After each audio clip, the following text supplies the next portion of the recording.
O premier polonês Donald Tusk afirmou que seu país não ajudará na reconstrução da Ucrânia de forma ingênua. Ele prometeu que o seu país se aproveitará da situação para fazer dinheiro, insinuando qualquer solidariedade com o povo ucraniano em segundo lugar. Este é o tema deste vídeo. Fique até o final e deixe o seu comentário. Będziemy pomagać, Polska jest solidarna, jesteśmy symbolem solidarności, ale nigdy już w naiwny sposób. Nie będzie tak, że Polska będzie solidarna, a inni będą zarabiali, na przykład na odbudowie Ukrainy.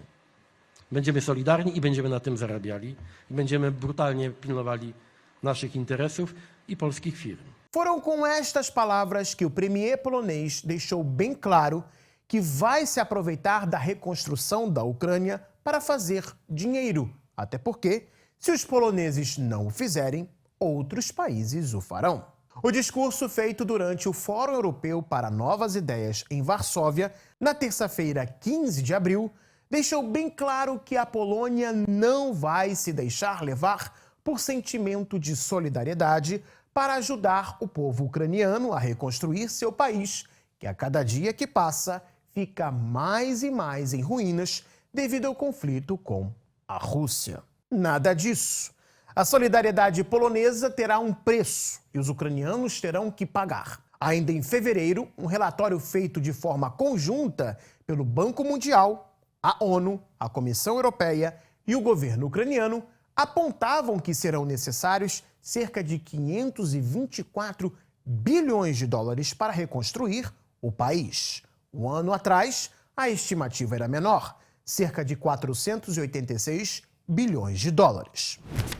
Estes valores levam em conta os danos materiais sofridos em prédios, a infraestrutura de transporte, rede de comunicação, geração de energia, moradias e outros.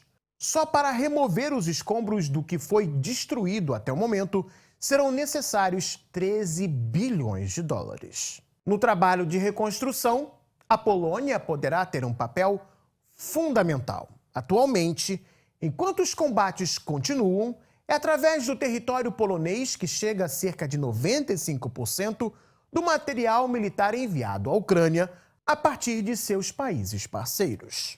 Agora, o que Varsóvia almeja é que, quando a paz chegar, seu Euroterminal de Slavkov, um grande ponto logístico no sul do país e cerca de 275 quilômetros da fronteira com a Ucrânia, tenha papel fundamental para transportar grande parte do material de reconstrução a ser enviado a Kiev. O referido terminal é onde linhas ferroviárias de diferentes padrões se encontram. No geral, as estradas de ferro na Europa Ocidental possuem trilhos com uma bitola de 1.435 milímetros, ou seja, a distância entre os trilhos é de cerca de 1,4 metro.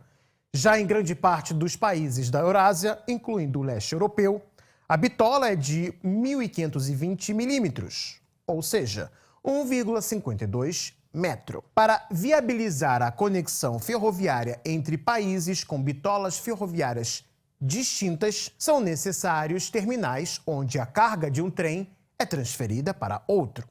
E é essa a principal função do Euroterminal de Slavkov. Se na Europa Ocidental a bitola é de 1,4 metro, na Ucrânia, a maior parte da rede ferroviária, a bitola é de 1,52 metro. Como não existem muitos terminais robustos para fazer tal transferência de carga e o transporte ferroviário é essencial para levar materiais de construção e de outros tipos necessários para a reconstrução da Ucrânia, logo a Polônia pode tirar boa vantagem disso.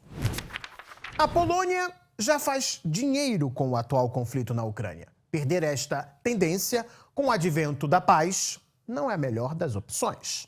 Hoje a Polônia é um dos maiores fornecedores de material bélico para a Ucrânia, uma excelente notícia para a indústria de defesa polonesa. Mas com o advento da paz, os poloneses aguardam não só ganhar dinheiro com a passagem de cargas para a Ucrânia, mas também seus investidores já olham para possíveis negócios a serem feitos no país vizinho.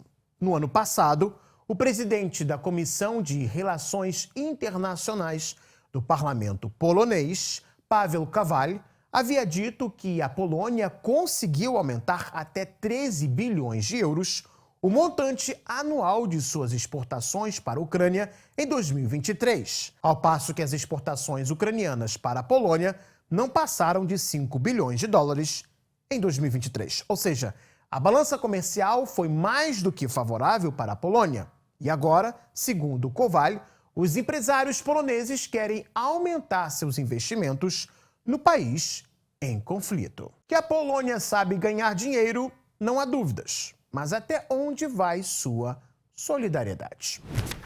Vocês devem estar lembrados que Varsóvia não apoiou algumas das formas de ajudar a Ucrânia promovidas por Bruxelas após o início do conflito. Por exemplo, um ano após o cancelamento das taxas e cotas sobre as exportações ucranianas para a União Europeia, os agricultores poloneses bloquearam os postos de controle na fronteira com a Ucrânia e não permitiram a passagem de caminhões com produtos agrícolas, pois estavam insatisfeitos com o fluxo de produtos ucranianos mais baratos para o mercado nacional e europeu. No ano passado, as autoridades da União Europeia permitiram que os países vizinhos da Ucrânia impusessem suas próprias restrições às importações de lá. A Polônia, entre outros países, impôs uma proibição unilateral às importações de determinados produtos ucranianos. Além disso, o bloco europeu anunciou recentemente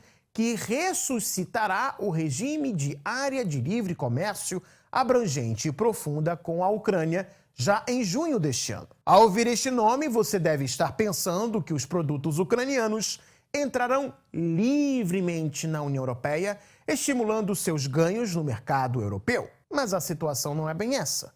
Tanto que o parlamento ucraniano pediu para a União Europeia adiar o retorno de tal formato de comércio, pedido que foi negado. A questão é que a tal área de livre comércio entre a Ucrânia e a União Europeia, vigente desde 2016, possuía cotas, o que significa que não eram todos os produtos ucranianos que eram livres de tarifação ao entrar na União Europeia. Com o início do conflito com a Rússia, a Ucrânia foi contemplada com a derrubada do regime de comércio e a entrada abrangente de seus produtos na União Europeia. Mas agora, o bloco europeu deu um passo atrás e resolveu que a entrada dos produtos ucranianos no seu território deve seguir um regime de cotas. Isso afetará diretamente as exportações da Ucrânia para a União Europeia, reduzindo assim a competitividade de seus produtos no mercado europeu. E é seguindo este mesmo espírito que a Polônia quer o comércio com a Ucrânia.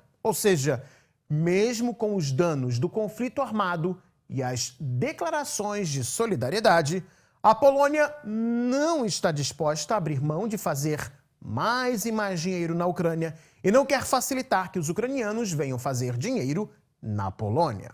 Portanto, quando o premier polonês diz que seu país não seguirá uma solidariedade ingênua, ele está dizendo claramente que para reconstruir a Ucrânia, Kiev terá que pagar um preço lucrativo para Varsóvia. Depois de insistir com os ucranianos a continuarem o conflito com a Rússia, sob as enormes perdas humanas, os danos materiais, os europeus, e em particular o governo polonês, ainda quer sair no lucro, seja vendendo armas, seja ganhando em condições exclusivas na reconstrução da Ucrânia. A pergunta que fica é: não teria sido para a Ucrânia menos fatal, mais fácil e mais barato ter terminado o conflito ainda em 2022?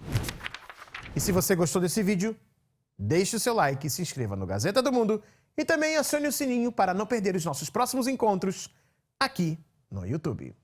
Até mais, pessoal. Tchau, tchau.